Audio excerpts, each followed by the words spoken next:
Hello, hello.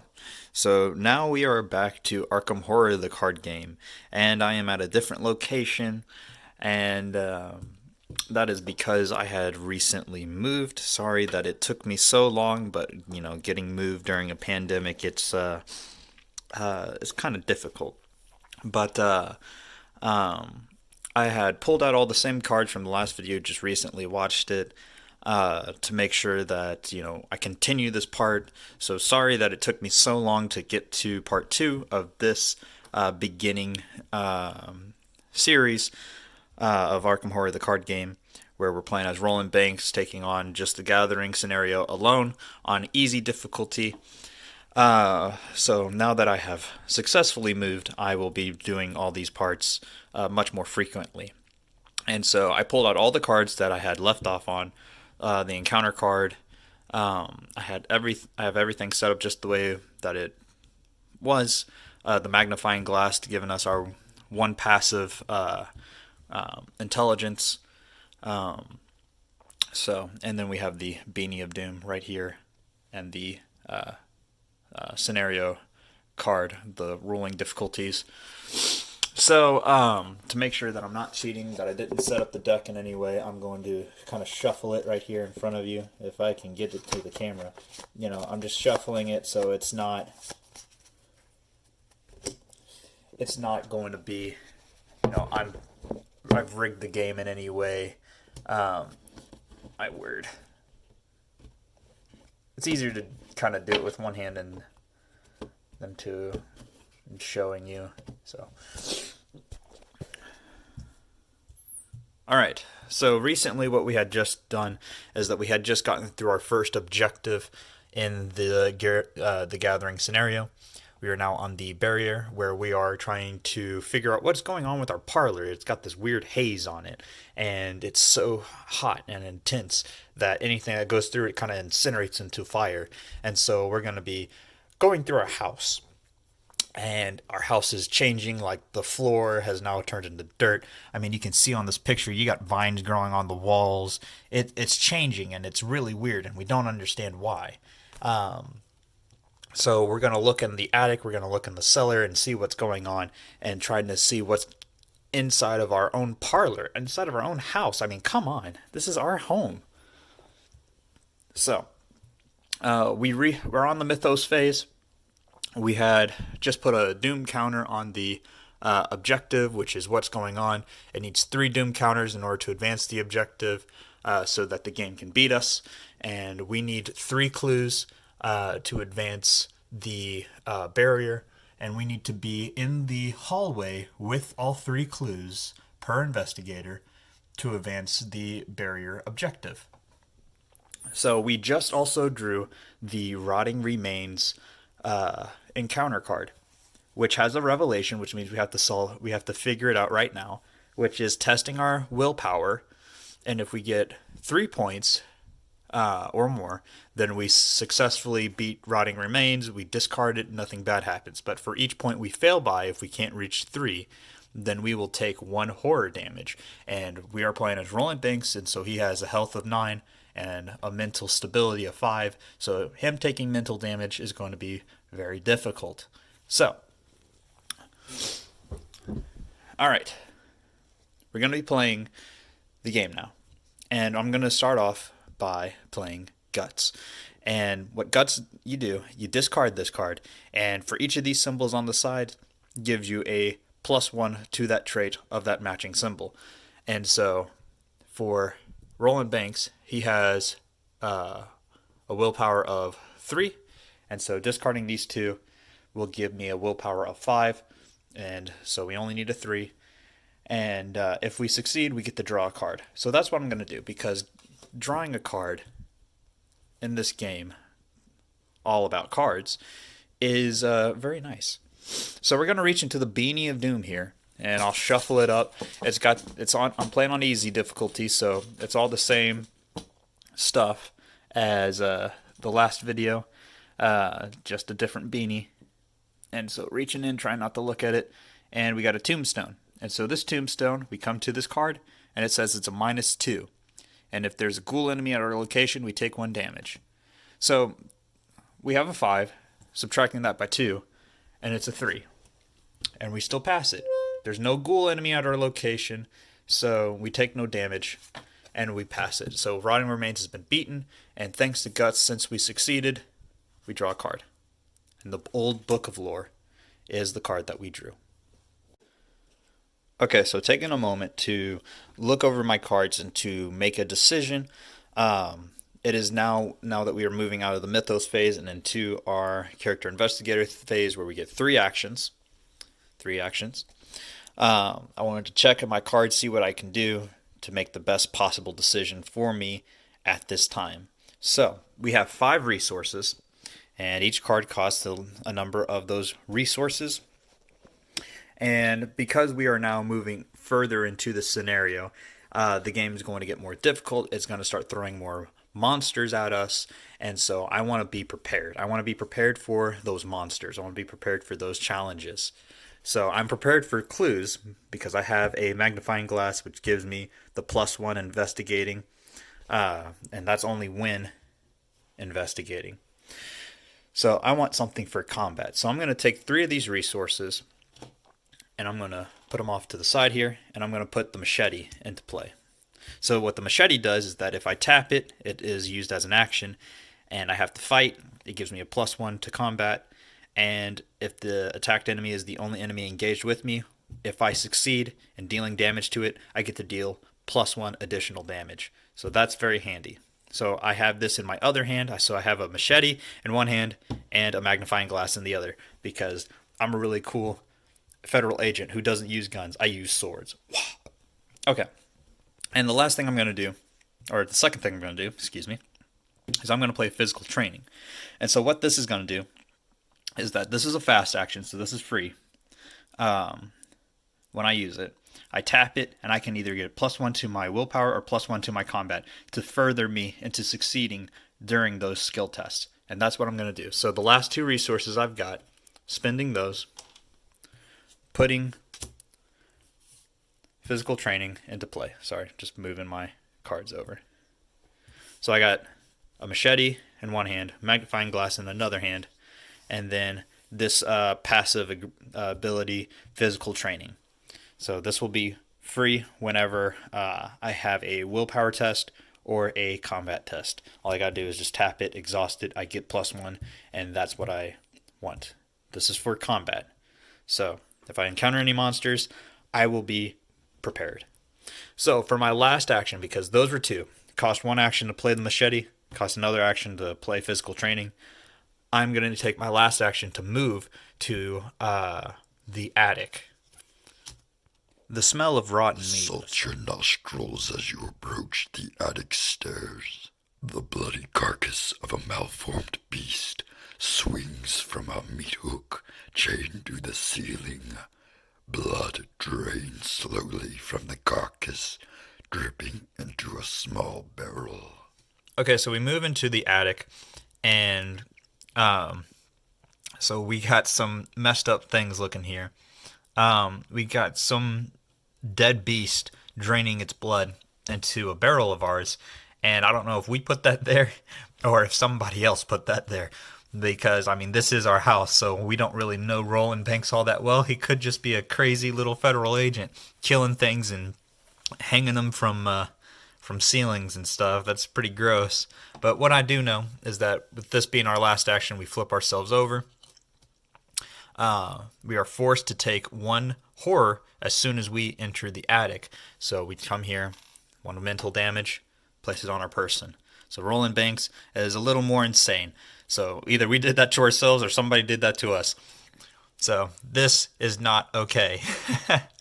And then there are going to be 2 clues on this location per investigator that's in the game. So we get our 2 clues here.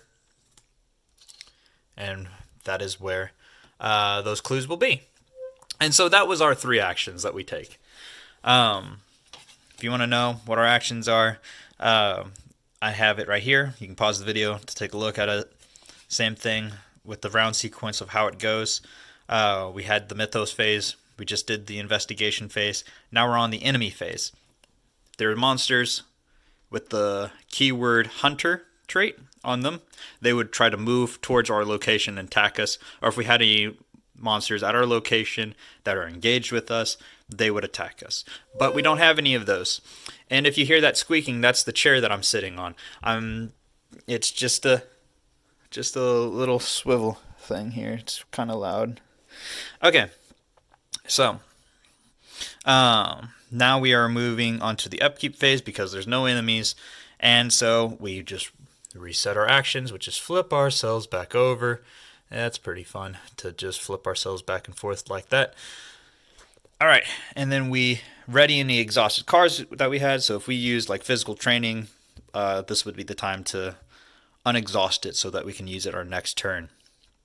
And then each investigator draws a card and gains 1 resource. So resource, we have 1. And then we draw a card, and it is manual dexterity. So this is our hand. We have the Old Book of Lore, a knife, dodge, vicious blow, and manual dexterity. And so if we had any cards in our hand, we have to check our cards in our hand. If we had more than 8 cards, we'd have to discard down to 8, but we only have 5, so we're good. Moving on to the next round.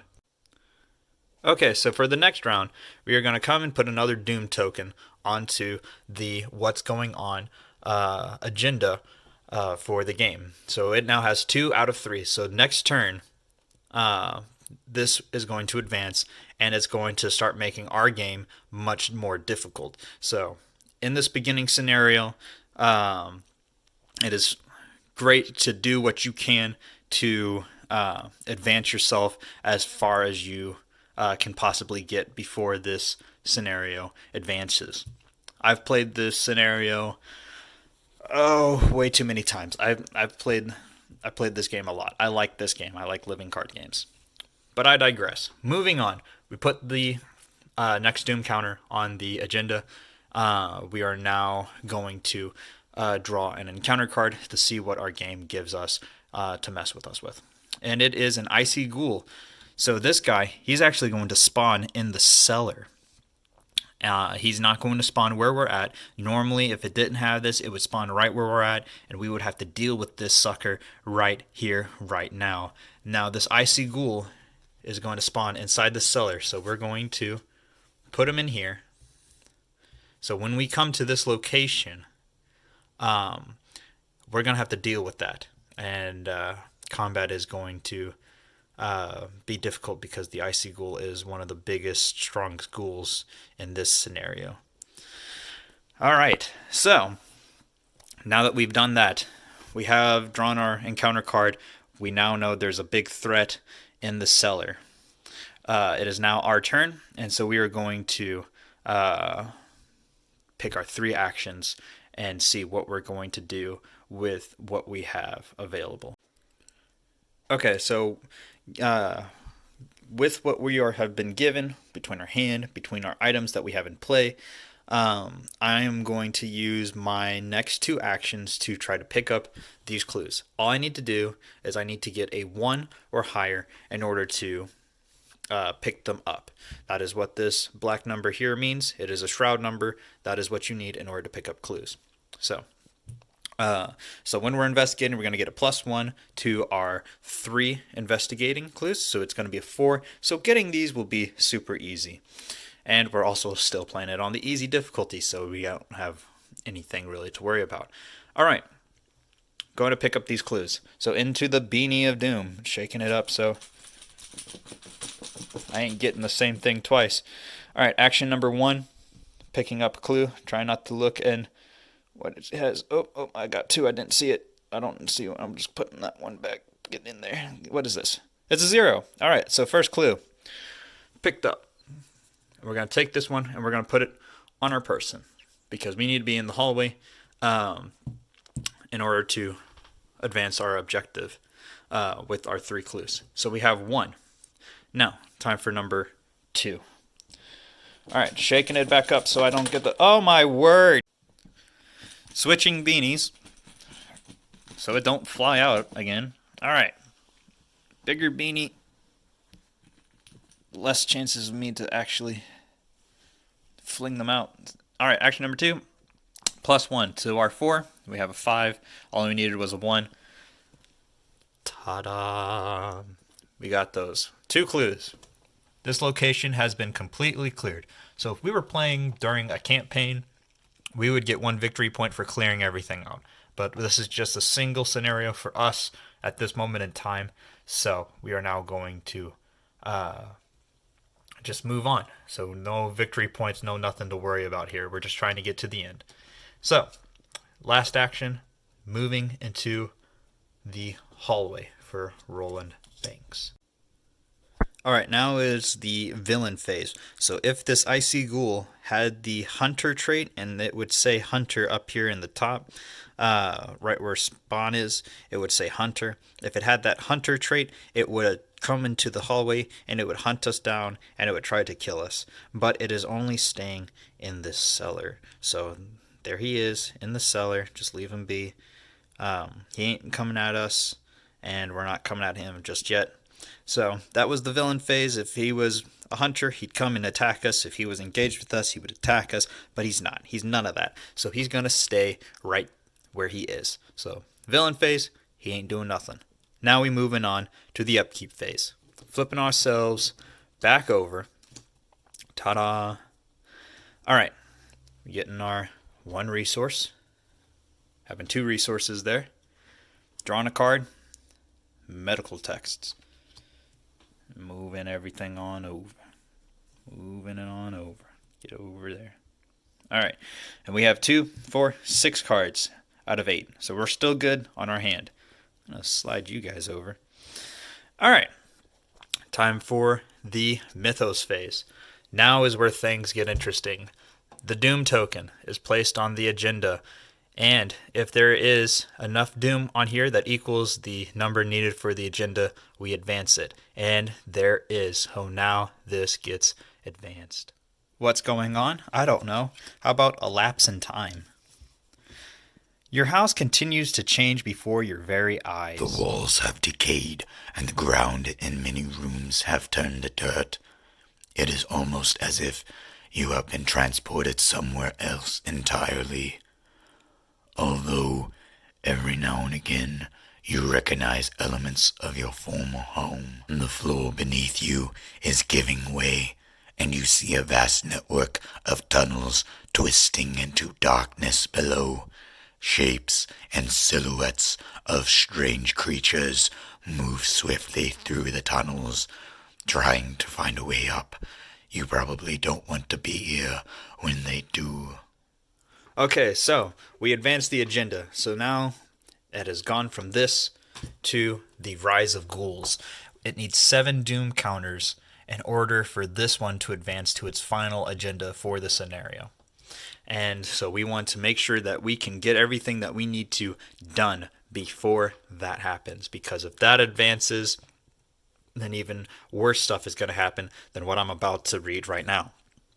And right now, the lead investigator, which is the player that we put in charge if it's a multiplayer game, or just you, if you're playing this solo, you have to decide either each investigator discards 1 card at random from his or her hand, or the lead investigator takes 2 horror.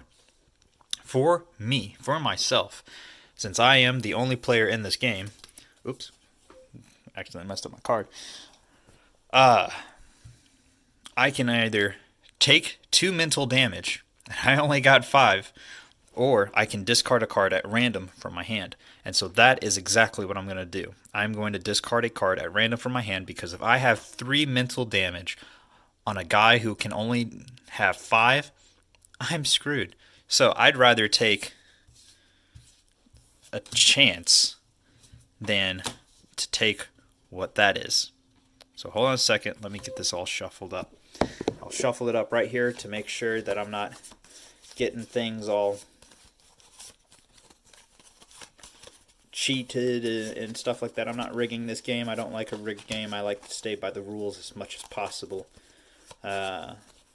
As long as I can remember that what the rules are, because sometimes even I forget. So I shuffled it up. I'm just gonna keep messing with it now, especially on camera, because I just want to see what I got. So we got 1, 2, 3, 4, 5, and 6 cards. So what I can do is that I can maybe, if I had a dice, I could roll the dice. Because I want to make this extremely random. So I'm going to like flip, how about a clue? I'll flip a clue. So if it's like green, 1 through 3. If it's red, 4 through 6 here. So just hit. All right. So 1 through 3. Just get rid of that. Okay. Green, 1 here. These 2. Red, these 2. So, oh my goodness, I dropped it. Well, where'd it go? Where'd it go? It's here somewhere. Where'd it go? Where'd it went to? I don't know. I'll look for it later. I'll flip this one. Okay. It's red. One of those 2. Green or red. Just throw it, flip it. Green. This is the card that I discard. Dodge. That would have been a good card to have, actually. Because it's a fast action, and if an enemy attacks you, you just cancel the attack. So that would have come in handy, especially later in this scenario. But I digress. You just take what you can in this game of chance. So, still better than taking 2 mental damage, I do believe. So, that's what we've done. We've advanced the agenda. Let's dish out an encounter card and see what we're going to be leaving this video off on, because I'm going to end this video here before it gets too incredibly long, and we'll continue this next part as soon as I can get back to it, which will probably be in a day or 2 from now for videoing and editing it. So, a swarm of rats. All right. So this has that hunter trait. So this is the type of thing that would hunt us down throughout our whole house here. But it doesn't spawn anywhere, so it's going to spawn engaged with us. So I'm going to put it up here right next to us. And we will deal with a swarm of rats next time in the next part. So this is what our hand kind of looks like. Our board kind of looks like. So let me put the second clue over here so you get the full picture. And I'll find the other one that I dropped later. So this is our hand. This is the discard pile. This is our deck. This is our resources, our clues, our damage, what we're engaged with, what we've gone through encounter-wise, the agenda and the objective, our home, the monster that lives in the cellar, and what we have on our person in each hand, and our talents. Yeah, let's see. It says talent. I told you I got some talents. All right. So, see you guys in the next part. Bye-bye.